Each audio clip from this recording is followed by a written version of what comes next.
সামনে ঈদের দিন আসতেছে, মুসলমানদের একটি খুশির দিন, ঠিক কিনা? ঈদের দিনের জন্য আমাদের কিছু সুন্নাত আছে।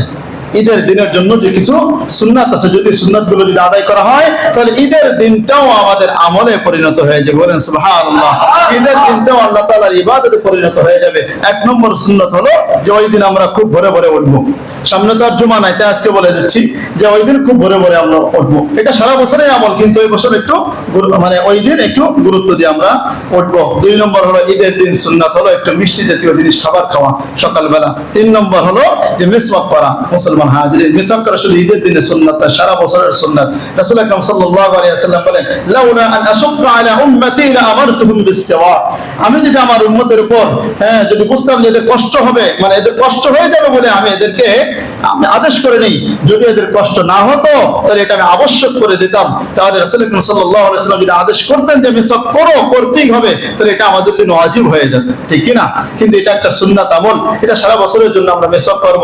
আসিয়াকু মাতহারাতুন লিল ফাম ওয়া মারদাতুর রব, যে মিসওয়াক করা হলো মুখের পবিত্রতা এবং আল্লাহ রাব্বুল আলামিনের সন্তুষ্টি। এজন্য মিসওয়াক করব সব সময়, আর ঈদের দিনে আমরা করব। আর 4 নম্বর হলো উত্তম পোশাক পরিধান করা। নতুন পোশাক শর্ত নয়, উত্তম পোশাক করতে হবে। কিন্তু আমাদের অবস্থা এমন যে যুবক ভাইরা দেখা যায় যে নামাজে আমরা আসি, ঈদের ময়দানে আসি, কোনো মতে একটা পুরাতন লুঙ্গি, একটা পুরাতন জামা পরে আমরা আসি, আর ওই যে নতুন জামাটা কিনে এনেছি ওটা রেখে দিয়ে হবে কি বিকেল বেলায় আমরা কি করব, ওই পার্কে যাব, তারপরে বাইক নিয়ে রিসোর্টে যাব, বিভিন্ন জায়গায় সাম্পানে যাব, ওই জন্য ওই নতুন কাপড়টা রেখে দিই। কিন্তু ভাই এটা উত্তম নয়, এটা ঠিক নয়। আমরা ঈদের দিন, জুমার দিন আমরা উত্তম পোশাক পরিধান করার চেষ্টা করব। আর একটা হলো 5 নম্বরে পায়ে হেঁটে নামাজে যাওয়া, পায়ে হেঁটে নামাজে যাব। আর 6 নম্বর হলো তাকবীর বলতে বলতে যাব। তবে ঈদ উল ফিতরের সময় তাকবীরটা আমরা আস্তে আস্তে বলবো, বেশি জোরে না, আস্তে আস্তে বললেই হবে। আল্লাহু আকবার, আল্লাহু আকবার, লা ইলাহা ইল্লাল্লাহ, আল্লাহু আকবার, আল্লাহু আকবার, ওয়া লিল্লাহিল হামদ। আর 7 নম্বর হলো এক রাস্তা দিয়ে যাবেন আর এক রাস্তা দিয়ে আসবেন ঈদের দিন। যদি সম্ভব না হয় রাস্তার এক পাশ দিয়ে যাবেন আর এক পাশ দিয়ে আসবেন, ইনশাআল্লাহ সওয়াব হবে অনেক। আর 8 নম্বর হলো ঈদের দিন যেহেতু মুসলমানদের আনন্দের দিন, এজন্য হাসি খুশি থাকবো, মুখ পোড়া থাকবো না, কার সঙ্গে খারাপ ব্যবহার করবো না। যত দ্বন্দ্ব থাকুক সবকিছু ভুলে, শুধু ঈদের দিনের জন্য নয়, ঈদের দিনকে কেন্দ্র করে সবকিছু ভুলে যে ভাই ভাই হয়ে যাব, সারা বছর যেন ভাই ভাই হয়ে থাকতে পারে, সেই উদ্দেশ্যে, শুধু ঈদের জন্য, ঈদের দিনের জন্য ফরমালিটি পালনের জন্য নয়। ওই দিন শুরু করবো, সারা বছর জন্য ভালোভাবে থাকতে পারি। আর 9 নম্বর হলো ময়দানে নামাজ পড়া, ঈদের ময়দানে। আর যেহেতু এখানে ময়দান যদি না থাকে তাহলে আমরা মসজিদে পড়ি, কোনো সমস্যা নেই, জায়েজ আছে। আর 10 নম্বর হলো যে ঈদের দিন আমরা একে অপরকে পরপরই আমরা একে অপরকে শুভেচ্ছা জানাবো, শুধু ঈদ মোবারক বলে না। হাদিসের মধ্যে আছে যে তাকাব্বালাল্লাহু মিন্না ওয়া মিনকুম সালিহাল আমাল। এইভাবে আমরা কি করব, শুভেচ্ছা জানাবো, তাকে আমরা বিভিন্ন ভাবে হাদিয়া দেব, উপহার দেব, এইভাবে একে অপরের সঙ্গে এই মহব্বত আমরা প্রকাশ করব। এইগুলো হলো ঈদের দিনের সুন্নাত। প্রিয় ভাইয়েরা আমার, এই সুন্নাতগুলো আমরা পালন করব। আরেকটা বিষয় হলো সর্বশেষ একটা হাদিস বলে শেষ করছি। রমজান মাস শেষ হয়ে যাইতেছে, শেষ হয়ে যাওয়ার পর এই রমজান মাস আমরা কিসের রোজা আদায় করলাম? ফরজ রোজা, ঠিক না? এই ফরজ রোজা আদায় করলাম। মনে রাখবেন যেমনি ভাবে জুমার সময়, তারপরে জোহরের নামাজের, তারপরে আমার 5 ওয়াক্ত নামাজের সাথে সুন্নাত আছে না, এই সুন্নাতটা হলো ফরজের মধ্যে ত্রুটি হয়ে গেলে ওই সুন্নাতটা ওই ত্রুটি পূরণের জন্য, ত্রুটির ক্ষতিপূরণের জন্য। ঠিক তেমনি ভাবে রাসূল আকরাম সাল্লাল্লাহু আলাইহি ওয়াসাল্লাম বলেন যে এই ব্যক্তি মান সামা রমাদান সুম্মা আতবাহু সিত্তান মিন শাওয়াল, যে ব্যক্তি রমজান মাসে রোজা রাখলো, এরপরে শাওয়াল মাসে 6টি রোজা নফল রাখলো, 6টি নফল রোজা রাখলো, সেজন্য কাসিয়ামিত দাহরি কুল্লিহি, সেজন্য পুরা সারা বছরে কেমন যেন সে রোজা রাখলো। বলেন সুবহানাল্লাহ। শাওয়াল মাসে গিয়ে যদি 6টি রোজা রাখতে পারি নফল রোজা, তাহলে কেমন যেন সারা বছর রোজা রাখলে যে সওয়াব আল্লাহ তাআলা সেই সওয়াব দান করেন। নবজরে বলেন সুবহানাল্লাহ। আমরা চেষ্টা করব শাওয়াল মাস আসার পরে আমরা এই 6টি রোজা নফল রোজা রাখবো, একসঙ্গেও রাখতে পারি, আবার বাদ দিয়ে দিয়ে রাখতে পারি, মানে একদিন রেখে আবার 3 দিন পরে রাখলাম বা একদিন পরে রাখলাম, এইভাবে রাখাটাই উত্তম। ঈদের দিন তবে রাখা যাবে না, ঈদের দিন বাদ দিয়ে বাকি শাওয়াল মাসের বাকি যে 29 দিন আছে, এই 29 দিনের মধ্যে আমরা এই 6টি রোজা রাখার চেষ্টা করব ইনশাআল্লাহ। মুহাম্মাদান আবদুহু ওয়া রাসূলুহু أرسله بالحق بشيرا ونذيرا وداعيا إلى الله بإذنه وسراجا منيرا. أما بعد فأعوذ بالله من الشيطان الرجيم. بسم الله الرحمن الرحيم يا أيها الذين آمنوا توبوا إلى الله توبة نصوحا عسى ربكم أن يكفر عنكم سيئاتكم وقال النبي صلى الله عليه وسلم التائب من الذنب كمن لا ذنب له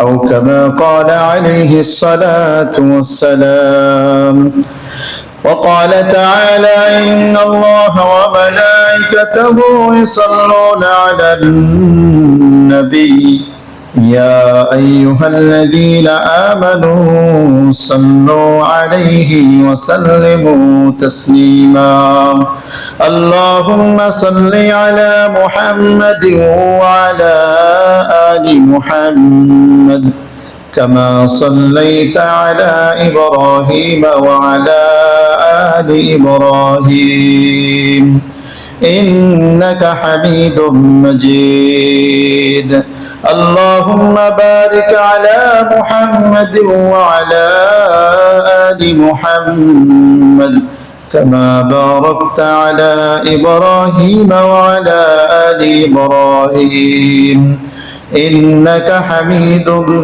مجيد সম্মানিত রোজাদার মুসল্লিয়ান কিরাম, আল্লাহ পাক রব্বুল আলামিনের দরবারে আমরা শুকরিয়া জ্ঞাপন করি যে মহান রব্বুল আলামিন আমাদেরকে অত্যন্ত ভালোবেসে দয়া করে মায়া করে সাইয়্যিদুল আইয়াম জুমার দিন সাইয়্যিদুল মাকান আল্লাহর ঘর মসজিদে আসার বসার তৌফিক দান করেছেন এবং কিছু দ্বীনি আলোচনা করার এবং শোনার তৌফিক দান করেছেন। এজন্য আমরা সকলেই আওয়াজ দিয়ে বলি আলহামদুলিল্লাহ। দেখতে দেখতে রমজান মাস শেষের পথে, আর মাত্র অল্প কয়েকদিন বাকি আছে। আজকে 25শে রমজান, আর হয়তো 5টা রমজান থাকতে পারে অথবা 4টাও থাকতে পারে। আর এই বছর রমজানের জন্য আজকের জুমাটা সর্বশেষ জুমা। সামনে এই রমজানে আর জুমা পাওয়া যাচ্ছে না। অতএব সারা বছরের মধ্যে প্রত্যেক মাসের মধ্যেই এই জুমার দিনের ফজিলত একটু ভিন্ন, জুমার দিনের গুরুত্ব এবং ফজিলত একটু বেশি। আর সারা বছরের মধ্যে রমজান মাসের ফজিলত গুরুত্ব আরো বেশি। এখন গুরুত্বপূর্ণ মাসের মধ্যে গুরুত্বপূর্ণ দিন, গুরুত্বপূর্ণ মাসের মধ্যে গুরুত্বপূর্ণ দিনগুলোর মধ্যে আজকে সর্বশেষ দিন, ঠিক না? কারণ এই রমজানে আমরা 4টা জুমা পাইতেছি, সেই 4টা জুমার সর্বশেষ জুমা আজকে। তো রমজান মাসও শেষের দিকে। এখন কথা হলো যে রমজান মাস আল্লাহ রাব্বুল আলামিন আমাদেরকে যেই কারণে দিয়েছিলেন, যে উদ্দেশ্যে দিয়েছিলেন, আমরা কি সেই উদ্দেশ্য হাসিল করতে পেরেছি কিনা? আল্লাহ তাআলা আমাদেরকে এই রমজান মাসে রোজা দিয়েছেন যেন আমরা মুত্তাকি পরহেজগার হতে পারি, আমরা যেন গুনাহমুক্ত জীবন গড়তে পারি, গুনাহ ছাড়ার একটা অভ্যাস যেন আমরা রমজান মাসে করতে পারি এবং নেক আমল বেশি বেশি করার একটা অভ্যাস আমরা করতে পারি। আর এই অভ্যাসটাই যেন বাকি 11 মাস যেন আমাদের এই অভ্যাসের উপরই চলে। এই কারণে, এই উদ্দেশ্যেই আল্লাহ রাব্বুল আলামিন আমাদেরকে এই রমজান মাস দিয়েছেন। কারণ আল্লাহ রাব্বুল আলামিন যে আয়াতের মধ্যে রমজান মাসের রোজা ফরজ করেছেন, সেই আয়াতের শেষেই বলতেছেন লাআল্লাকুম তাত্তাকুন, তোমাদের জন্য এই রমজান মাসের সিয়াম আমি ফরজ করেছি। কেন? যাতে করে তোমরা মুত্তাকি পরহেজগার হতে পারো। আর মুত্তাকি পরহেজগার কাকে বলে? তাকওয়ার শাব্দিক তাকওয়ার অর্থ হলো, শাব্দিক অর্থ হলো বিরত থাকা, আর পারিভাষিক অর্থ হলো ইমতিসালু আওয়ামিরিল্লাহ ওয়া ইজতিনাবু নাওয়াহি। অর্থাৎ আল্লাহ রাব্বুল আলামিনের যত আদেশ রয়েছে সকল আদেশগুলো পালন করার চেষ্টা করা এবং যত বিষয় নিষেধ আছে সবগুলো থেকে বিরত থাকার চেষ্টা করা, এর নামই হলো তাকওয়া। আর যে ব্যক্তি তাকওয়া হাসিল করবে এই ব্যক্তিকে বলা হয় মুত্তাকি বা পরহেজগার। এখন আমাদের হিসাব নেওয়ার সময় হয়েছে। আমার নিজের হিসাব নিজে নেব, কেউ আমার হিসাব নেওয়ার দরকার নাই, অন্য কোনো ব্যক্তি আমার হিসাব নেবেও না। আমার হিসাব আমার নিতে হবে, কারণ কাল কিয়ামতের ময়দানে আমাকে যখন আমার কাছে যখন হিসাব চাওয়া হবে তখন আমার হিসাবটা অন্য কোনো ব্যক্তি দিবে না। লা তাজিরু ওয়াজিরাতু বিজরা উখরা, কেউ কারো গুনাহের বোঝা বহন করে না। অতএব আমার হিসাব আমাকেই দিতে হবে। আমার গুনাহ, আমি যেই গুনাহ করেছি এটার হিসাবও আমাকে দিতে হবে। আমি যেই নেক আমল করেছি এটাও আমার সামনে স্পষ্ট করা হবে। আমি যে নিয়ামত ভোগ করেছি সবগুলোর হিসাব, হালাল খাইলেও হালাল নিয়ামত ভোগ করলেও আপনার হিসাব হবেই, হিসাব আপনাকে দিতে হবে। আর হারাম খাইলে তো দৌড় কি বাদ, ওটার ব্যাপারে তো শাস্তি অবধারিত থাকবেই। তো রমজান মাসের যে মাকসাদ, সেই মাকসাদে আমরা কতটুকু আমরা উত্তীর্ণ হতে পেরেছি এটা দেখার সময় এসেছে। প্রিয় ভাই আমার, রমজান মাস শেষ হয়ে যাইতেছে, অথচ আমরা চিন্তা করে দেখি যে আমরা কি নিজেদের গুনাহ মাফ করাইতে পেরেছি? আমরা কি গুনাহমুক্ত জীবন গড়তে পেরেছি? আগে যেই গুনাহগুলো করতাম সেই গুনাহগুলো রমজান মাসেও কি আমরা করেছি কিনা, বা পরিপূর্ণরূপে ছাড়ার অভ্যাস আমার হয়েছে কিনা? যদি না হয় এখনো সময় আছে, এখনো সময় আছে যে আল্লাহ তাআলার কাছে তওবা করে আল্লাহ তাআলার দরবারে ফিরে আসি, যেন সব ধরনের গুনাহের কাজ, অন্যায় কাজ আমি এই রমজান মাসের মাধ্যমে, যেমনি ভাবে রমজান মাসে আমি গুনাহগুলো থেকে বিরত থেকেছি, আগামী দিন আল্লাহ তাআলা যতদিন বাঁচিয়ে রাখে ততদিন যেন আমরা এইভাবে গুনাহমুক্ত জীবন যেন আমরা চালাইতে পারি, গুনাহমুক্ত জীবন যেন আমরা গড়তে পারি, সেইভাবে আমাদের চেষ্টা করতে হবে, আমাদের ফিকির করতে হবে। প্রিয় ভাই আমার, রাসূল আকরাম সাল্লাল্লাহু আলাইহি ওয়াসাল্লাম এই রমজান মাস সম্পর্কে বলেছেন যে আউয়ালুহু রাহমাতুন ওয়া আওসাতুহু মাগফিরাতুন ওয়া আখিরুহু ইতকুম মিনান নার। রমজান মাসের প্রথম ভাগ হলো রহমত, দ্বিতীয় ভাগ হলো মাগফিরাত, আর তৃতীয় ভাগ হলো ইতকুম মিনান নার, জাহান্নাম থেকে মুক্তির সময়। যদিও পুরা মাসই রহমত, মাগফিরাত এবং নাজাতের সময়, পুরা মাসের মধ্যে আল্লাহ তাআলা রহমতও দিবেন, মাগফিরাতও দিবেন, আবার কি নাজাতও দিবেন। কিন্তু রাসূল সাল্লাল্লাহু আলাইহি ওয়াসাল্লাম যেহেতু ভাগ করে দিয়েছেন, সেই হিসেবে ভাগেরও একটা আলাদা মর্যাদা আছে। সেই হিসেবে আমরা কিন্তু সেই শেষ দশকে আমরা আছি, সেই দশকেরও শেষের দিকে, অর্থাৎ জাহান্নাম থেকে মুক্তি, জাহান্নাম থেকে নাজাত পাওয়ার যে সময়টা, এই সময় আল্লাহ তাআলার কাছে বেশি বেশি আল্লাহ তাআলার কাছে দোয়া করা, আল্লাহ তাআলার কাছে ক্ষমা চাওয়া, ইস্তিগফার করা, বেশি বেশি আল্লাহ তাআলার কাছে দোয়া চাওয়া, দোয়া করা যে আল্লাহ তুমি আমাকে মাফ করো, তুমি আমাকে ক্ষমা করো, আমার নেক আমলগুলো কবুল করো। এটা হলো সবচেয়ে বড় বিষয়। একটা হাদিসের মধ্যে আছে যে রাসূল আকরাম সাল্লাল্লাহু আলাইহি ওয়াসাল্লাম হাদিসের মধ্যে বোঝাচ্ছেন যে তিনজন ব্যক্তির ব্যাপারে ধ্বংসের বদদোয়া করেছেন। তিনজন ব্যক্তির ব্যাপারে, তার মধ্যে এক ব্যক্তি হলো এই যে রোজাদার, রমজান পায়াও, মানে কোন মুমিন রমজান পায়াও নিজের গুনাহ মাফ করাইতে পারলো না। তার মধ্যে একজন ব্যক্তি হলো এই রোজাদার ব্যক্তি, যে রমজান মাস পায়াও গুনাহ মাফ করাইতে পারলো না। রাসূল আকরাম সাল্লাল্লাহু আলাইহি ওয়াসাল্লাম বলেন, রাগিমা আনফু রাজুলিন যুকিরতু ইনদাহু ফালাম ইউসাল্লি আলাইহি, ওই ব্যক্তির নাক ভুলুণ্ঠিত হোক, ওই ব্যক্তি ধ্বংস হোক যেই ব্যক্তির সামনে আমার নাম নেওয়া হয়, যেই ব্যক্তির সামনে আমার নাম উচ্চারণ করা হয়, ফালাম ইউসাল্লি আলাইহি, কিন্তু সে আমার উপর দরুদ পড়ে না, সেই ব্যক্তি আমার উপর দরুদ ও সালাম পাঠ করে না, এই ব্যক্তি ধ্বংস হোক। তিন ব্যক্তির কথা বলেছিলাম না? তার মধ্যে এক নম্বর ব্যক্তি হলো, রাসূল বলেন যে ওই ব্যক্তি ধ্বংস হোক যেই ব্যক্তির সামনে আমার নাম নেওয়া হয় কিন্তু সে আমার নামের উপর দরুদ পড়ে না। নবী মুহাম্মদুর রাসূলুল্লাহ, সবাই পড়েন সাল্লাল্লাহু আলাইহি ওয়াসাল্লাম। সবচেয়ে ছোট দরুদ হলো এটা। আমরা তো যদিও দেখা যায় যে দরুদ মানে, দরুদ আমরা শুনলে মনে করি যে এটা হয়তো অন্য কোনো কিছু, আর মিলাদ বললে আমরা হয়তো মনে করি যে হ্যাঁ এটাই মনে হয় সঠিক।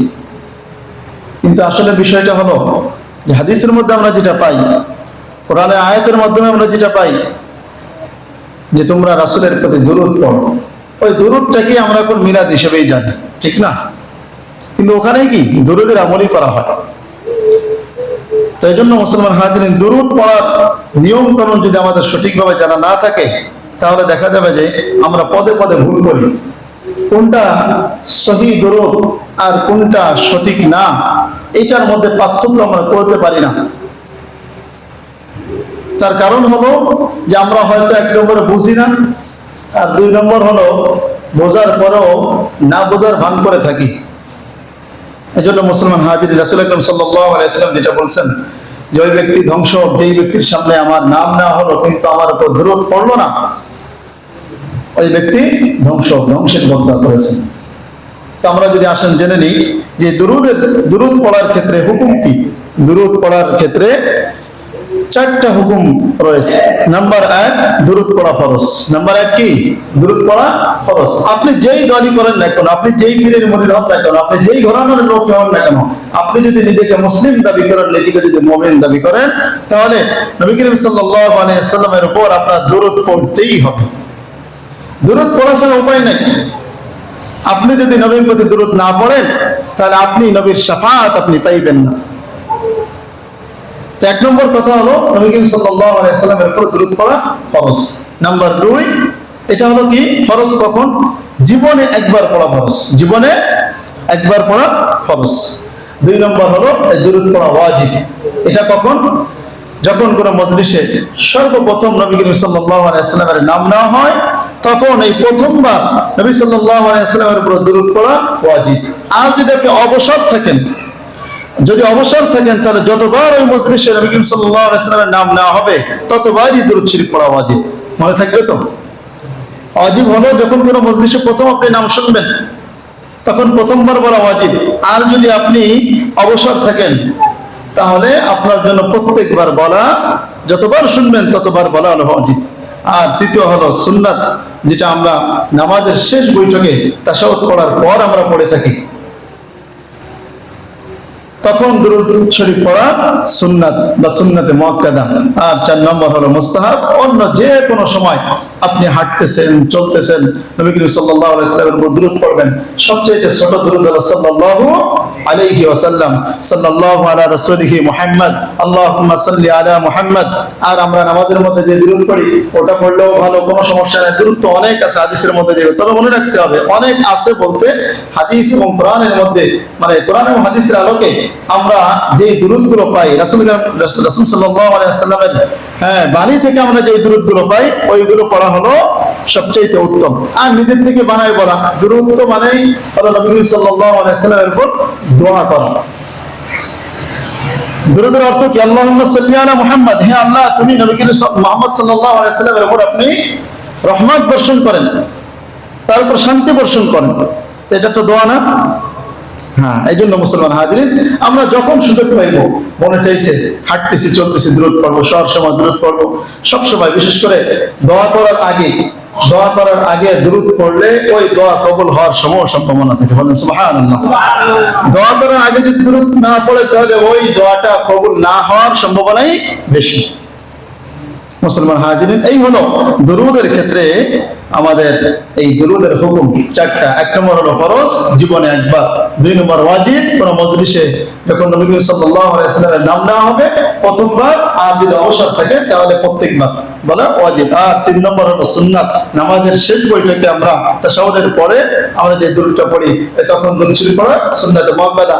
আর হলো মুস্তাহাব, যে কোনো সময় আমাদের যখন সুযোগ হয় দোয়া করার আগে বা বিভিন্ন সময় আমরা দুরূদ পড়ি, বরকতের জন্য দুরূদ পড়ি, রহমত প্রাপ্তের জন্য আমরা রহমত প্রাপ্ত হওয়ার জন্য দুরূদ পড়া। এই সবগুলো হলো কি মুস্তাহাব। বাকি দুরূদ পড়তেই হবে। আপনি যদি মুসলমান হয়ে থাকেন, তাহলে দুরূদ ছাড়া উপায় নেই, শাফাআত কবুল হবে না। তবে শর্ত হলো দুরূদটা সহিহ শুদ্ধ হতে হবে। এই সহিহ শুদ্ধ হওয়া, এটা কি শুধু দুরূদের শর্ত, নাকি সমস্ত ইবাদতের ক্ষেত্রে এই শর্ত আছে? সমস্ত ইবাদতের ক্ষেত্রে এই শর্ত আছে। আপনি নামাজ পড়বেন, আপনার সহিহ শুদ্ধভাবে পড়তে হবে। বলবেন যে পারি না, চেষ্টা করতে হবে। যদি আপনি সহিহ শুদ্ধভাবে যদি না করেন, আল্লাহুম্মা সাল্লি আলা যদি বলে ফেলেন, তাহলে ভুল হয়ে গেল। যদি আপনি সাইয়্যিদিনা বলার জায়গায় যদি সাইয়্যিদানা যদি বলেন, তাহলে তো অর্থই পাল্টে যায়। সৈয়দিনা অর্থ হলো আমাদের সর্দার, আর সৈয়দিনা অর্থ হলো আমাদের শিকার। সৈয়দ শব্দের অর্থ হলো শিকার বা শিকার করা। তাহলে অর্থ কিন্তু ভিন্ন হয়ে যাচ্ছে। আরবি এমন একটা বিষয় যে আপনি যখন আরবি পড়বেন তখন আরবি পড়ার ক্ষেত্রে একটু এদিক সেদিক হয়ে গেলে অর্থ পাল্টে যায়। আলহামদু সকল প্রশংসা, আর যদি বলে আলহামদু তখন সকল ময়লা। যদি বলেন যে কুল অর্থ হলে আপনি বলেন, আর যদি বলে কুল আপনি খান, তাহলে একটু উচ্চারণে ভিন্ন হওয়ার কারণে আপনার পুরো অর্থই পাল্টে যাচ্ছে। আমরা যদি কুল হুয়াল্লাহু আহাদ যদি বলি, হ্যাঁ কুল হুয়াল্লাহু আহাদ সঠিক, যদি বলি কুল হুয়াল্লাহু আহাদ ভুল। কুল হুয়াল্লাহু আহাদ অর্থ হলো হে নবী আপনি বলেন যে আল্লাহ তাআলা এক এবং অদ্বিতীয়। আর যদি বলা হয় যে কুল হুয়াল্লাহু আহাদ তখন বলে হে নবী আপনি খান আল্লাহ এক, হইলো কোনো অর্থ হইলো? কোনো অর্থ হয় না। প্রিয় ভাই, যেটা বোঝাতে চাচ্ছিলাম, দুনিয়ার মধ্যে যতদিন আমরা বেঁচে থাকি আর যে ইবাদতে আমরা করবো না কেন, সেই ইবাদতটা যদি সহি শুদ্ধভাবে না হয়, ওই ইবাদত তো কবুল তো হবেই না, বরং আরো কিছু কিছু ক্ষেত্রে গুনাহের কারণ হয়ে যাবে। এই জন্য আমাদের দুরূদটা আমরা নবী সাল্লাল্লাহু আলাইহি ওয়াসাল্লামের উপর পড়বো সহিভাবে। সবচেয়ে ছোট দুরূদ হলো সাল্লাল্লাহু আলাইহি ওয়াসাল্লাম, সাল্লাল্লাহু আলাইহি ওয়াসাল্লাম। আর আপনি যদি পারেন আল্লাহুম্মা সাল্লি আলা মুহাম্মদ, আমরা নামাজের মধ্যে যে দুরূদ পড়ি ওটা পড়লে তো আরো ভালো। হাদিসের মধ্যে আছে, সাহাবায়ে কেরাম জিজ্ঞাসা করেছে ইয়া রাসূলুল্লাহ কাইফা নুসাল্লি আলাইকা, আপনার উপর আমরা কিভাবে এই সালাতু সালাম পেশ করব, কিভাবে কোন পদ্ধতি? তখন রাসূল সাল্লাল্লাহু আলাইহি ওয়াসাল্লাম এই আল্লাহুম্মা সাল্লি আলা মুহাম্মদ ওয়া আলা আলি মুহাম্মদ কামা সাল্লাইতা আলা ইব্রাহিম ওয়া আলা আলি ইব্রাহিম ইন্নাকা হামিদুম মাজিদ, এই যে দুরূদটা এটা নবী সাল্লাল্লাহু আলাইহি ওয়াসাল্লাম নিজেই শিখিয়ে দিয়েছেন সাহাবীদেরকে। তো এটা আমরা পড়তে পারবো, ওটাও পড়বো, আবার সাল্লাল্লাহু আলাইহি ওয়াসাল্লাম পড়লে কোনো সমস্যা নেই। যে কোনো সময় আমরা এই সবচেয়ে ছোট দুরূদ আর বড় দুরূদ যখন যেটা আমাদের সুযোগ হয় এটা আমরা পড়বো। তবে ওই নামাজের মধ্যে যেটা পড়ি ওটা তো আমাদের প্রত্যেকের জন্য মুখস্থ করা আবশ্যক, ঠিক কিনা? ওটা না পড়লে কি নামাজ হচ্ছে নাকি আমাদের? বলেন, নামাজের মধ্যে এটা সুন্নতে মুআক্কাদা, ওটা যদি সুন্নতে মুআক্কাদা যদি ছুটে যায় তাহলে আমাদের, আপনার যদি একটা হাত না থাকে আপনি পরিপূর্ণ ব্যক্তি হবেন? কারো যদি কেউ যদি একটা হাত না থাকে তাকে কি বলে? পরিপূর্ণ মানুষ বলে? বিকলাঙ্গ বলে তাকে। তাহলে আপনার একটা নামাজের একটা গুরুত্বপূর্ণ সুন্নাত আপনি সঠিকভাবে করতে পারতেছেন না, তাহলে আপনার নামাজটা দেখা যাবে যে ফরজিয়াত আদায় হয়ে যাইতেছে কিন্তু সব আপনি তেমন একটা পাইতেছেন না, ওইরকম বিকলাঙ্গ নামাজ হইতেছে। এজন্য আমাদের চেষ্টায় রাখতে হবে যে আমাদের নামাজের যত দোয়া দুরূদ রয়েছে, যত আমার নামাজের ভিতরে যা কিছু দরকার সবকিছু যেন আমাদের ঠিক থাকে, সহি শুদ্ধভাবে হয়। প্রিয় হাজিরিন, বলতেছিলাম যে নবী সাল্লাল্লাহু আলাইহি ওয়াসাল্লাম যে বললেন যে রগিমা আনফু রাজুলিন যুকিরতু ইনদাহু ফালাম ইউসাল্লি আলাইহি, ওই ব্যক্তি ধ্বংস এই ব্যক্তির কাছে আমার নাম না হয় কিন্তু আমার উপর দুরূদ পড়ে না। নবী করিম সাল্লাল্লাহু আলাইহি ওয়াসাল্লাম যে দুরূদ পড়ার কথা বলেছেন, মুসলমান হাজিরিন এর জন্য আমাদের সর্বদা দুরূদ পড়তে হবে। যখনই নবীর নাম শুনবো তখনই দুরূদ পড়তে হবে। নবীর নাম না শুনলেও আমাদের দুরূদ পড়তে হবে, নিজেদের মর্যাদা লাভের জন্য, সওয়াব কামানোর জন্য। দুরূদ পড়া ছাড়া কোনো উপায় হবে না, আর দুরূদ না পড়লে ধ্বংস ছাড়া কোনো উপায় হবে না। 2 নম্বর ব্যক্তি হলো নবী সাল্লাল্লাহু আলাইহি ওয়াসাল্লাম বলেন রগিমা আনফু রাজুলিন দাখালা আলাইহি রমাদান সুম্মা সালাখা ক্বাবলা আন ইউগফারা লাহু, ওই ব্যক্তি ধ্বংস হোক যেই ব্যক্তি রমজান মাস পেয়েছে, রমজান মাস পার পরে আবার রমজান মাস পার হয়ে গেছে কিন্তু এই ব্যক্তি ক্ষমা প্রাপ্ত হয় নাই, ওই ব্যক্তি আল্লাহ তাআলার পক্ষ থেকে মাগফিরাত পায় নাই, আল্লাহ তাআলার কাছ থেকে সে ক্ষমা চেয়ে নিতে পারে নাই, নিজের গুনাহমুক্ত জীবন করতে পারে নাই, এই ব্যক্তি ধ্বংস হোক। দোয়া করেছেন কে? জোরে বলেন। আমাদের নবী মুহাম্মদুর রাসূলুল্লাহ সাল্লাল্লাহু আলাইহি ওয়াসাল্লাম, তিনি দোয়া করেছেন, তার দোয়া কবুল হওয়ার ব্যাপারে কোনো বিন্দু মাত্র কোনো সন্দেহ নাই। তাহলে রমজান মাস আমরা পাইলাম, আবার রমজান মাস চলেও গেল, কিন্তু যদি গুনাহ যদি মাফ করাতে না পারি তাহলে এই বদদার আওতায় আমরা আসবো কিনা? কথা বলেন, এই বদদার আওতায় তো আমরা পড়ে যাব। তাহলে আমাদের রমজান মাস যে আল্লাহ তাআলা আমাদের যে উদ্দেশ্য দিয়েছিলেন সেই উদ্দেশ্যটা আমাদের হাসিল হলো না। মুসলমান হাজিরিন, 3 নম্বরে রাসূল সাল্লাল্লাহু আলাইহি ওয়াসাল্লাম বলতেছেন রগিমা আনফু রাজুলিন আদরাকাহু ওয়া ইনদাহু রগিমা আনফু রাজুলিন আদরাকা ইনদাহু আবাওয়াহুল কিবার, ওই ব্যক্তি ধ্বংস হোক যেই ব্যক্তি তার জীবদ্দশায় তার বৃদ্ধ মাতা পিতাকে পেয়েছে, ফালাম ইদখিলাহুল জান্নাহ, কিন্তু এই বৃদ্ধ মাতা পিতার খিদমত করে বৃদ্ধ মাতা পিতার খেদমত করে জান্নাত অর্জন করতে পারে নাই, এই ব্যক্তি ধ্বংস হোক। তাহলে তিন ব্যক্তির কথা রাসূলুল্লাহ সাল্লাল্লাহু আলাইহি ওয়াসাল্লাম বলেছেন। এক ব্যক্তি হলো যে নবীর নাম শোনার পরে দরুদ পড়ে না। নাম্বার 2, যে ব্যক্তি রমজান মাস পাইয়াও রমজান মাসে নিজের গুনাহ ক্ষমা করাইতে পারলো না। আর 3 নম্বর হলো মাতা পিতা পেয়েছে, বৃদ্ধ হয়ে গেছে, বৃদ্ধ অবস্থায় পাওয়ার পরেও তাদের খেদমত করে নিজের জান্নাত অর্জন করতে পারে নাই। তাদের জন্য রাসূল আকরাম সাল্লাল্লাহু আলাইহি ওয়াসাল্লাম ধ্বংসের বদদোয়া করেছেন, ধ্বংসের দোয়া করেছেন। আমাদের লক্ষণীয় বিষয় হলো আজকে এই রমজান মাস পাইয়া আমরা কতটুকু গুনাহ মাফ করাইতে পেরেছি। আমরা কি বদদার আওতার মধ্যে পড়েছি নাকি আমরা বদদার আওতার বাইরে আছি, এটা আমাদের দেখার বিষয়। আমরা কি আমাদের তওবা করতে পেরেছি কিনা, আমরা কতটুকু আমরা গুনাহ থেকে বিরত থাকতে পেরেছি, এটা হলো আমাদের দেখার বিষয়। মুসলমান হাজরিন, এই জন্য গুনাহ মাফের অনেকগুলো উপায় রয়েছে। আমি আগেও আলোচনা করেছি গুনাহ মাফের অনেকগুলো আলোচনা, আমি অনেকগুলো উপায় বলেছি।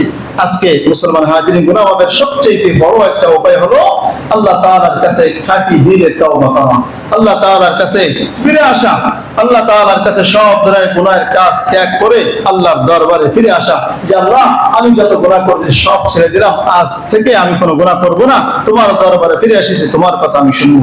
আল্লাহ রাব্বুল আলামিন বলেন, ইয়া আইয়ুহাল্লাযীনা আমানু তুবু ইলাল্লাহি তাওবাতান নাসুহা, ঈমানদারগণ তোমরা তুবু ইলাল্লাহ, তোমরা আল্লাহ তাআলার কাছে তওবা করো, আল্লাহ তাআলার কাছে ফিরে আসো।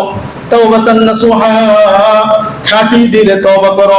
খাঁটি তওবা মানে হলো তওবা করার মতো তওবা করো। যেমন তওবা করলে আমার আল্লাহ খুশি হন, যেমন তওবা করলে তোমার দিলে সাক্ষী দেয় যে আল্লাহ তাআলা আমাকে ক্ষমা করেছেন, তেমন ভাবে তুমি তওবা করো। তুবু ইলাল্লাহি তাওবাতান নাসুহা আসা রাব্বুকুম আইয়ুকাফিরা আনকুম সাইয়্যাতিকুম, অবশ্যই অবশ্যই তোমার প্রভু তোমাদের সকল গুনাহ ক্ষমা করে দিবেন। বলেন সুবহানাল্লাহ। আল্লাহ তাআলা গুনাহ মাফের ঘোষণা দিয়েছেন। শর্ত হলো তুমি তওবা করবা, আল্লাহ তাআলার কাছে ফিরে আসবা। যদি তুমি তওবা করতে না পারো, যদি তুমি আল্লাহ তাআলার কাছে ফিরে আসতে না পারো, গুনাহ করতেই থাকো কিন্তু মনের মধ্যে কোনো অনুভূতি নাই, তোমার মধ্যে কোনো অনুভূতি আসে না যে তুমি নাফরমানি করতেছো, আল্লাহ তাআলার নাফরমানির মধ্যে লিপ্ত রয়েছো। রোজা রেখেছো তারপরেও তুমি গীবত করতেছো, রোজা রেখেছো তারপরেও তুমি সিনেমা দেখতেছো, রোজা রেখেছো তারপরে তুমি বেপরদায় চলতেছো, বেপরদার নারীদেরকে তুমি দেখতেছো, রোজা রেখেছো তারপরেও তোমার কোনো গুনাহ তোমার ছাড়তে পারতেছো না, রোজা রেখেছো তারপরেও মালে ভেজাল দিচ্ছ, রোজা রেখেছো মিথ্যা কথা বলতেছো, মানুষকে ধোঁকা দিতেছো। মুসলমান হাজিরিন, এখনো তোমার অনুভূতি আসে না। মনে রাখবা, এই রমজান মাস তুমি পাওয়ার পরও যদি তুমি গুনাহগুলো ছাড়তে না পারো, তাহলে তুমি রাসূল আকরাম সাল্লাল্লাহু আলাইহি ওয়াসাল্লামের বদ্দার আওতার মধ্যে পড়ে যাইবা। যদি বদ্দার আওতায় পড়তে না হয়, যদি ওই বদ্দোয়া থেকে বাঁচতে হয়, তাহলে অবশ্যই আল্লাহর দরবারে ফিরে আসতে হবে। খাঁটি দিলে আল্লাহ তাআলার কাছে তওবা করতে হবে। একমাত্র আল্লাহ তাআলাকে রব হিসেবে স্বীকার করতে হবে। লা ইলাহা ইল্লাল্লাহ যে আমরা পড়ি, এটার মাকসাদ আমরা বুঝি না, যার কারণে আমরা লা ইলাহা ইল্লাল্লাহ পড়ি, মুসলমান হয়েছি, কিন্তু এই লা ইলাহা ইল্লাল্লাহর মাকসাদ আমরা বুঝি না, যার কারণে আমরা গুনাহের মধ্যে লিপ্ত হয়ে যাই। এটার মাকসাদ আমরা বুঝি না। যে কোনো জিনিস আমি পড়বো, সেটার মাকসাদ যদি না বুঝি, তাহলে ওই জিনিসের ক্ষেত্রে আমি ব্যর্থ, ঠিক কিনা? একমাত্র আল্লাহ তাআলার বিধান ছাড়া অন্য কোনো বিধান মানি না। একমাত্র আল্লাহ তাআলাকে রব হিসেবে মানি, আল্লাহ তাআলার হুকুমে আমি মানি, আল্লাহ তাআলা যেটা নিষেধ করেছেন সেটা থেকে আমি বিরত থাকবো। এটার নামই হলো লা ইলাহা ইল্লাল্লাহ। আর আমি মুখে বললাম লা ইলাহা ইল্লাল্লাহ, আর চোখ দিয়ে আমি চোখের গুনাহ করতেছি। আছে না, একটা ভিডিওতে দেখলাম যে এক ব্যক্তি তাসবিহ গুনতেছে আর ক্লিন শেভ করতেছে সেলুনে বসে। তাসবিহতে সে লা ইলাহা ইল্লাল্লাহ বলতেছে হয়তো, অথবা সুবহানাল্লাহ বলতেছে, আল্লাহর নাম জিকির করতেছে, আল্লাহর নাম জপতেছে, আর সে ক্লিন শেভ করতেছে। ক্লিন শেভ করা, মুখে খুর দেওয়া, এটা কি কবিরা গুনাহ? কবিরা গুনাহ করতেছে একদিক দিয়ে, আরেক দিক দিয়ে তাসবিহ টানতেছে। সিনেমা চলতেছে, আরেক দিক দিয়ে তাসবিহ টানতেছে। হচ্ছে কিনা? তাহলে তার এই তাসবিহ টানার কি ফায়দা? তাসবিহ টানার কি ফায়দা? তাসবিহ টানার ফায়দা তো হলো যে তুমি আল্লাহর নাম জপতেছো, সে আল্লাহ তাআলাকে তুমি ভয় করবা, তাকে ভয় করে গুনাহ থেকে বিরত থাকবা। আর সেখানে তুমি একদিক দিয়ে গুনাহ করতেছো আর একদিক দিয়ে তাসবিহ টানতেছো, তোমার ওই তাসবিহ টানার কোনো কাজে দিবে না। মুসলমান হাজিরিন, মনে রাখবেন, তওবা করার জন্য অনেকগুলো শর্ত রয়েছে। আল্লাহ রাব্বুল আলামিন সূরা নিসার মধ্যে বলতেছেন, ইন্নামাত তাওবাতু আলাল্লাহি লিল্লাযীনা ইয়ামালুনা আস-সাইয়্যাত ইয়ামালুনা আস-সুআ বিজাহালাতিন সুম্মা ইয়াতুবুনা মিন করিবিন ফাউলাইকা ইয়াতুবুল্লাহু আলাইহিম। তওবা ওই সকল ব্যক্তিদের তওবা কবুল হবে, আল্লাহ রাব্বুল আলামিন ওই সকল ব্যক্তিদের তওবা কবুল করবেন যারা কোনো গুনাহের কাজ অজ্ঞাতবশত করে ফেলে, বিজাহালাতিন অজ্ঞাতবশত তারা গুনাহ করে ফেলে, না জেনে অথবা ভুলে সে গুনাহটা করে ফেলেছে এবং গুনাহ করার পর সে বিলম্ব না করে খুব তাড়াতাড়ি তার মধ্যে অনুমতি এসে গেছে, তাড়াতাড়ি আল্লাহ তাআলার কাছে তওবা করেছে, এই তওবাটাই আল্লাহ তাআলার কাছে গ্রহণযোগ্য হবে। যেই তওবার মধ্যে যেই ব্যক্তি কোনো গুনাহ করেছে অজ্ঞাতবশত, আল্লাহ রাব্বুল আলামিন বলতেছেন কি, ইয়ামালুনা আস-সুআ বিজাহালাতিন, যারা গুনাহ করে ফেলেছে, অন্যায় কাজ করে ফেলেছে, বিজাহালাতিন মানে অজ্ঞাতবশত। এক নম্বর শর্ত কি, অজ্ঞাতবশত করেছে। এই অজ্ঞাতবশত করার পরে সুম্মা ইয়াতুবুনা, এরপরে তওবা করেছে, মিন করিবিন, খুব বিলম্বে নয়, অবিলম্বে খুব তাড়াতাড়ি সে তওবা করে ফেলেছে, আল্লাহ রাব্বুল আলামিন এই ব্যক্তির তওবা ফাউলাইকা ইয়াতুবুল্লাহু আলাইহিম, আল্লাহ রাব্বুল আলামিন এদের তওবা কবুল করার দায়িত্ব নিয়ে নিয়েছেন। এদের তওবা কবুল হবেই হবে, আল্লাহ তাআলা নিজে দায়িত্ব নিয়েছেন যে যারা এই দুই শর্ত থাকবে, অজ্ঞাতবশত গুনাহ করবে আর গুনাহ করার পরে দেরি করবে না, তাদের তওবাটা আমি কবুল করার জন্য দায়িত্ব নিয়ে নিলাম। সুবহানাল্লাহ, একটু আস্তে বলেন আপনারা। হাজিরিন, এই দুই শর্ত পাওয়া যেতে হবে। কিন্তু আমরা গুনাহ করি কি অজ্ঞাতবশত নাকি জ্ঞাতবশত? আমাদের অধিকাংশ গুনাহই হয় জানা শোনা, অধিকাংশ গুনাহই আমরা জেনে শুনে করি, বুঝে শুনে করি। কিন্তু মুসলমান হাজিরিন, তাহলে দেখা যায় যে জেনে শুনে করার পরেও যদি আমরা তওবা করি মুসলমান, তারপরেও আল্লাহ তাআলা যেহেতু দয়াময়, আল্লাহ রাব্বুল আলামিন যেহেতু গফুরুর রহিম, আল্লাহ রাব্বুল আলামিন মাফ করে দিবেন। বলেন সুবহানাল্লাহ। পার্থক্য কতটুকু ভাই? ওই দুই শর্ত পাওয়া গেলে অজ্ঞাতবশত এবং যদি অবিলম্বে যদি তওবা করে, অজ্ঞাতবশত গুনাহ করার পরে যদি দেরি না করে তওবা করে, তাহলে ওই তওবার দায়িত্ব আল্লাহ তাআলা নিয়ে নেবেন। কিন্তু যেই তওবার মধ্যে, যেই গুনাহের মধ্যে আপনি জেনে শুনে করবেন অথবা বারবার করতেছেন, আবার তওবা করতেছেন, আবার অনেক দেরিতে আপনি তওবা করতেছেন, সেই গুনাহগুলোর মধ্যে, সেই গুনাহগুলোর ক্ষেত্রে আল্লাহ তাআলা তওবা কবুল করবেন। এটা হলো দয়া, আমাদের উপর আল্লাহ তাআলা দয়া করবেন কবুল করে। কিন্তু আগেরটা হলো দায়িত্বই নিয়ে নেবেন। পার্থক্য বুঝে আসছে তো আমাদের? মুসলমান হাজিরিনের জন্য তওবা যদি করতে হয়, তওবার মধ্যেও কয়েকটি শর্ত রয়েছে। উলামায়ে কিরাম কোরআন এবং হাদিসের আলোকে নির্ধারণ করেছেন 4টি শর্ত রয়েছে তওবার জন্য। বলেন, তওবা কবুল হওয়ার জন্য কয়টি শর্ত? বলেন, 4টি শর্ত। নাম্বার 1, তওবা কবুল হওয়ার জন্য প্রথম শর্ত হলো যেই গুনাহ আপনি করেছেন, গুনাহ থেকে পরিপূর্ণরূপে আপনার ফিরে আসতে হবে, পরিপূর্ণরূপে গুনাহটা আপনার ত্যাগ করতে হবে। নাম্বার 2, ওই গুনাহের জন্য আল্লাহ তাআলার কাছে অনুতপ্ত হইতে হবে, খুব যে আল্লাহ ভুল করে ফেলেছি, আর করবো না, নিজের মধ্যে বাস্তবিক ভাবে অনুতপ্ত হতে হবে।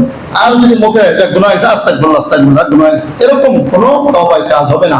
আপনার অনুতপ্ত হতে হবে পরিপূর্ণরূপে। আপনি যখন কোনো একটা অন্যায় করে আপনার মা বাবার কাছে যান, তখন আপনি লজ্জিত হন না? নিজেকে অনেক ছোট মনে করেন? এইভাবে আল্লাহ তাআলার কাছে একদম অনুতপ্ত হয়ে আল্লাহ তাআলার কাছে বলতে হবে। আর 3 নম্বর শর্ত হলো কৃতকর্মের জন্য, 3 নম্বর শর্ত হলো ভবিষ্যতে ওই গুনাহ না করার দৃঢ় সংকল্প করতে হবে। যে আল্লাহ, ভবিষ্যতে যেই গুনাহটা আমার হয়ে গেছে, ভবিষ্যতে আর কোনোদিন ওই গুনাহ করব না। আর 4 নম্বর হলো, এই 3টা শর্ত মনে রাখবেন। 3টা শর্তের কথা বললাম। 1 নম্বর হলো গুনাহটা ছেড়ে দিতে হবে, 2 নম্বর হলো অনুতপ্ত হইতে হবে, আর 3 নম্বর হলো ভবিষ্যতে করব না এই বিষয়ে দৃঢ় সংকল্প করতে হবে। এই 3টা শর্ত হলো গুনাহটা যদি হয় তাতাআল্লাকু বিহুকুকিল্লাহ, যদি গুনাহটা সম্পর্কিত হয় আল্লাহ তাআলার হকের সাথে, যেমন নামাজ পড়া আল্লাহ তাআলার হক, রোজা রাখা আল্লাহ তাআলার হক। আপনি যদি নামাজ পড়তে না পারেন, আপনি যদি রোজা রাখতে না পারেন, তাহলে এটা হলো আল্লাহ তাআলার হক নষ্ট করলেন। যদি আল্লাহ তাআলার হকের সঙ্গে সম্পৃক্ত গুনাহ হয়, তাহলে এই 3টা শর্ত পাওয়া গেলেই আল্লাহ তাআলা ক্ষমা করে দিবেন। আর যদি গুনাহটা যদি হয় বান্দার হকের সাথে সম্পৃক্ত, যদি বান্দার হক নষ্ট করে থাকেন, যদি কোনো ব্যক্তিকে আপনি অসম্মান করে থাকেন, যদি কোনো ব্যক্তির উপর জুলুম করে থাকেন, যদি কোনো ব্যক্তির হক আপনি নষ্ট করেন, চুরি করে থাকেন, জোর জুলুম করে তার সম্পদ নিয়ে যান, যে কোনো বিষয়ে যদি বান্দার হকের সাথে সম্পৃক্ত যদি কোনো গুনাহ হয়, তাহলে এই তিনটি শর্ত তো পাওয়া যেতেই হবে। সাথে আরেকটি শর্ত হলো ওই ব্যক্তির হক আদায় করে দিতে হবে। ওই ব্যক্তির হক আদায় করে দিতে হবে। যদি হক আদায় না করেন তাহলে গুনাহ আল্লাহ তাআলা মাফ করবেন না। আল্লাহ তাআলা নিজের হকের সাথে এই গুনাহগুলো আল্লাহ তাআলা মাফ করে দেবেন, কিন্তু বান্দার হকের সাথে এই গুনাহ থাকলে আল্লাহ তাআলা এটা ছাড়বেন না। যদি মনে করি সারা জীবন গুনাহ করেছি, অন্যায় করেছি, মানুষের সম্পদ লুটেছি, চুরি করেছি, ডাকাতি করেছি, কলবের কোথায় অনেক সুদ খেয়েছি, ঘুষ খেয়েছি, অনেক কিছু করেছি, যাও হয়ে গেছে, এখন বুড়ো হয়ে গেছি, এখন একটু তাবলীগে যাই, একটু হজ করে আসি, বাস কাবা শরীফ ধরে যদি আল্লাহ তাআলার কাছে তওবা করে আল্লাহ তাআলা মাফ করে দিবেন, মুসলমান তার ওই ব্যক্তি ভুলের মধ্যে আছে। কারণ আপনি বান্দার হক আপনি নষ্ট করেছেন কিন্তু আদায় করেন নাই। আপনি যদি কাবার গিলাফ ধরে যদি আপনি কান্নাকাটি করেন, কাজ হবে না। আগে আপনার ওই বান্দার হক আপনার আদায় করতে হবে, অথবা ওই ব্যক্তির কাছ থেকে ক্ষমা চেয়ে আনতে হবে, তাহলে আপনার কাবা শরীফেও যাওয়া লাগবে না, এখানে বসেই তওবা করলে আল্লাহ তাআলা তওবা কবুল করে নেবেন। বলেন সুবহানাল্লাহ। মুসলমান হাজির, এই যে তওবার ক্ষেত্রে এই চারটি শর্ত যখন আমরা আমাদের যখন পেয়ে যাব, তখনই আল্লাহ তাআলা এই তওবাটা অবশ্যই কবুল করবেন। মুসলমান হাজিরিন, নবী করিম সাল্লাল্লাহু আলাইহি ওয়াসাল্লাম যার জীবনে কোনো গুনাহ নাই, তিনি বলেন যে ইন্নী আতুবু ইলাল্লাহি আকসারা মিআতিন, যে আমি প্রতিদিন আল্লাহ তাআলার কাছে 100 বারের বেশি তওবা করি। বলেন সুবহানাল্লাহ। 100 বারের বেশি তওবা করেন। তা আমরা কতবার তওবা করব? আমাদের তো 1000 বার তওবা করার দরকার, ঠিক কি না? আমাদের তো প্রত্যেক পদে পদে, আমরা তো সগীরা গুনাহ তো করি না, আমরা সবগুলো আমাদের কবিরা গুনাহ হয়ে যায়। সগীরা গুনাহ আমলের মাধ্যমে, নেক আমলের মাধ্যমে মাফ হয়ে যায়, আবার তওবার মাধ্যমে মাফ হয়, কিন্তু কবিরা গুনাহ নেক আমলের মাধ্যমে মাফ হবে না, বরং এই ক্ষেত্রে তওবা আবশ্যক, তওবা করতেই হবে। আর আমাদের দেখা যায় যে আমরা কবিরা গুনাহ ছাড়া আমাদের গুনাহ হয় না। আমরা কথায় কথায় গালি দিয়ে কথা বলি। যুবক ভাইরা, আমরা খুব লক্ষ্য করব, আমরা নিজের বন্ধুকে আমরা বলি, বিভিন্ন ভাবে আমরা বলে তো মায়ের বাবিতে দাবিজুবি বলে অনেক সময় করে কিনা, এটা শুনতে খারাপ শোনাচ্ছে কিন্তু বাস্তব কিনা। যুবক ভাইরা আমার, এই ধরনের কোনো কথা বলবো না। বন্ধুতে কিছু মনে করতেছে না, আবার আপনিও কিছু মনে করতেছে না, কিন্তু এগুলো কবিরা গুনাহ। একজনকে গালি দেওয়া এগুলো কবিরা গুনাহ, আরেকজনকে কষ্ট দেওয়া, গালি এটা কবিরা গুনাহ, সমালোচনা করা কবিরা গুনাহ, গীবত করা কবিরা গুনাহ। মুসলমান হাজিরিন, আমরা রমজান মাস শেষ হয়ে যাইতেছে, আমরা তওবা করে নেব আল্লাহ তাআলার কাছে। আর তওবা করার জন্য, গুনাহ মাফের জন্য আরেকটি উপায় হলো বেশি বেশি আল্লাহ তাআলার কাছে অনেক বেশি বেশি ইস্তিগফার করব। এই একই তওবার ইস্তিগফার করে আল্লাহ তাআলার কাছে বেশি বেশি আমরা ইস্তিগফার করব। প্রিয় মুসলমান হাজিরিন, রমজান মাস শেষ হয়ে যাইতেছে, আমাদের কৃত গুনাহের কারণে আল্লাহ তাআলার কাছে তওবা করব। দ্বিতীয় আরেকটি বিষয় হলো সামনে ঈদের দিন আসতেছে, মুসলমানদের একটি খুশির দিন, ঠিক কিনা? ঈদের দিনের জন্য আমাদের কিছু সুন্নাত আছে। ঈদের দিনের জন্য যে কিছু সুন্নাত আছে, যদি সুন্নাতগুলো যদি আদায় করা হয়, তাহলে ঈদের দিনটাও আমাদের আমলে পরিণত হয়ে যাবে। বলেন সুবহানাল্লাহ। ঈদের দিনটাও আল্লাহ তাআলার ইবাদতে পরিণত হয়ে যাবে। 1 নম্বর সুন্নাত হলো যে ওই দিন আমরা খুব ভোরে ভোরে উঠবো। সামনে তো আর জুমা নাই, তাই আজকে বলে দিচ্ছি যে ওই দিন খুব ভোরে ভোরে আমরা উঠবো। এটা সারা বছরের আমল, কিন্তু এই বছর একটু ওই দিন একটু গুরুত্ব দিয়ে আমরা উঠবো। 2 নম্বর হলো ঈদের দিন সুন্নাত হলো একটু মিষ্টি জাতীয় জিনিস খাবার খাওয়া সকালবেলা। 3 নম্বর হলো যে মিসওয়াক করা। মুসলমান হাজিরিন, মিসওয়াক করা শুধু ঈদের দিনে সুন্নাত না, সারা বছরের সুন্নাত।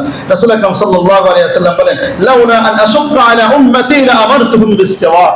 আমি যদি আমার উম্মতের উপর যদি বুঝতাম যে এদের কষ্ট হবে, মানে এদের কষ্ট হয়ে যাবে বলে আমি এদেরকে আদেশ করে নেই, যদি এদের কষ্ট না হতো তাহলে এটা আমি আবশ্যক করে দিতাম। তাহলে রাসূল আকরাম সাল্লাল্লাহু আলাইহি ওয়াসাল্লাম যদি আদেশ করতেন যে মিসওয়াক করো, করতেই হবে, তাহলে এটা আমাদের জন্য ওয়াজিব হয়ে যেত, ঠিক কি না?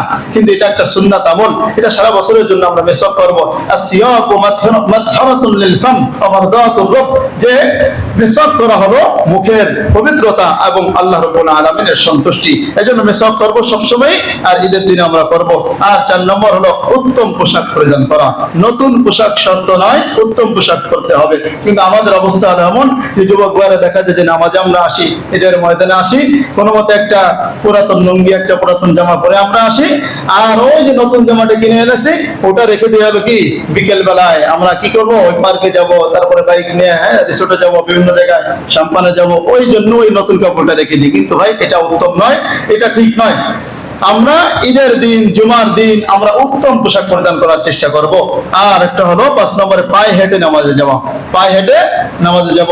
আর 6 নম্বর হলো তাকবীর বলতে বলতে যাব। তবে ঈদ উল ফিতরের সময় তাকবীরটা আমরা আস্তে আস্তে বলবো, বেশি জোরে না, আস্তে আস্তে বললেই হবে। আল্লাহু আকবার, আল্লাহু আকবার, লা ইলাহা ইল্লাল্লাহ, আল্লাহু আকবার, আল্লাহু আকবার, ওয়ালিল্লাহিল হামদ। আর 7 নম্বর হলো এক রাস্তা দিয়ে যাবেন আর এক রাস্তা দিয়ে আসবেন ঈদের দিন। যদি সম্ভব না হয় রাস্তার এক পাশ দিয়ে যাবেন আর এক পাশ দিয়ে আসবেন, ইনশাআল্লাহ সওয়াব হবে অনেক। আর 8 নম্বর হলো ঈদের দিন যেহেতু মুসলমানদের আনন্দের দিন, এজন্য হাসি খুশি থাকবো, মুখ খোলা থাকবো না, কার সঙ্গে খারাপ ব্যবহার করবো না। যত দ্বন্দ্ব থাকুক সবকিছু ভুলে, শুধু ঈদের দিনের জন্য নয়, ঈদের দিনকে কেন্দ্র করে সবকিছু ভুলে যে ভাই ভাই হয়ে যাব, সারা বছর যেন ভাই ভাই হয়ে থাকতে পারে সেই উদ্দেশ্যে, শুধু ঈদের জন্য, ঈদের দিনের জন্য ফর্মালিটি পালনের জন্য নয়। ওই দিন শুরু করবো, সারা বছর জন্য ভালোভাবে থাকতে পারি। আর 9 নম্বর হলো ময়দানে নামাজ পড়া, ঈদের ময়দানে। আর যেহেতু এখানে ময়দান যদি না থাকে তাহলে আমরা মসজিদে পড়ি, কোনো সমস্যা নেই, জায়েজ আছে। আর 10 নম্বর হলো যে ঈদের দিন আমরা একে অপরকে চাঁদ পরপরই আমরা একে অপরকে শুভেচ্ছা জানাবো, শুধু ঈদ মোবারক বলে না। হাদিসের মধ্যে আছে যে তাকাব্বালাল্লাহু মিন্না ওয়া মিনকুম সালিহাল আমাল। এইভাবে আমরা কি করব? শুভেচ্ছা জানাবো, তাকে আমরা বিভিন্ন ভাবে হাদিয়া দেব, উপহার দেব, এইভাবে একে অপরের সঙ্গে এই মহব্বত আমরা প্রকাশ করব। এইগুলো হলো ঈদের দিনের সুন্নাত। প্রিয় ভাইয়েরা আমার, এই সুন্নাতগুলো আমরা পালন করব। আরেকটা বিষয় হলো সর্বশেষ একটা হাদিস বলা বিশেষ করছি, রমজান মাস শেষ হয়ে যাইতেছে, শেষ হয়ে যাওয়ার পর এই রমজান মাস আমরা কিসের রোজা আদায় করলাম? ফরজ রোজা, ঠিক না? এই ফরজ রোজা আদায় করলাম। মনে রাখবেন যেমনি ভাবে জুমার সময়, তারপরে জোহরের নামাজের, তারপরে আমার 5 ওয়াক্ত নামাজের সাথে সুন্নাত আছে না? এই সুন্নাতটা হলো ফরজের মধ্যে ত্রুটি হয়ে গেলে ওই সুন্নাতটা ওই ত্রুটি পূরণের জন্য, ত্রুটির ক্ষতিপূরণের জন্য। ঠিক তেমনি ভাবে রাসূল আকরাম সাল্লাল্লাহু আলাইহি ওয়াসাল্লাম বলেন যে এই ব্যক্তি মান সামা রমাদান সুম্মা আতবাহু সিত্তান মিন শাওয়াল, যে ব্যক্তি রমজান মাসে রোজা রাখলো, এরপরে শাওয়াল মাসে 6টি রোজা নফল রাখলো, 6টি নফল রোজা রাখলো, সেজন্য কাসিয়ামিত দাহরি কুল্লিহি, সেজন্য পুরো সারা বছরকে কেমন যেন সে রোজা রাখলো। বলেন সুবহানাল্লাহ। শাওয়াল মাসে গিয়ে যদি 6টি রোজা রাখতে পারি নফল রোজা, তাহলে কেমন যেন সারা বছর রোজা রাখলে যে সওয়াব আল্লাহ তাআলা সেই সওয়াব দান করেন। নবজরে বলেন সুবহানাল্লাহ। আমরা চেষ্টা করব শাওয়াল মাস আসার পরে আমরা এই 6টি রোজা নফল রোজা রাখবো, একসঙ্গেও রাখতে পারি, আবার বাদ দিয়ে দিয়ে রাখতে পারি। মানে একদিন রেখে আবার 3 দিন পরে রাখলাম বা একদিন পরে রাখলাম, এইভাবে রাখাটাই উত্তম। ঈদের দিন তবে রাখা যাবে না। ঈদের দিন বাদ দিয়ে বাকি শাওয়াল মাসের বাকি যে 29 দিন আছে, এই 29 দিনের মধ্যে আমরা এই 6টি রোজা রাখার চেষ্টা করব ইনশাআল্লাহ।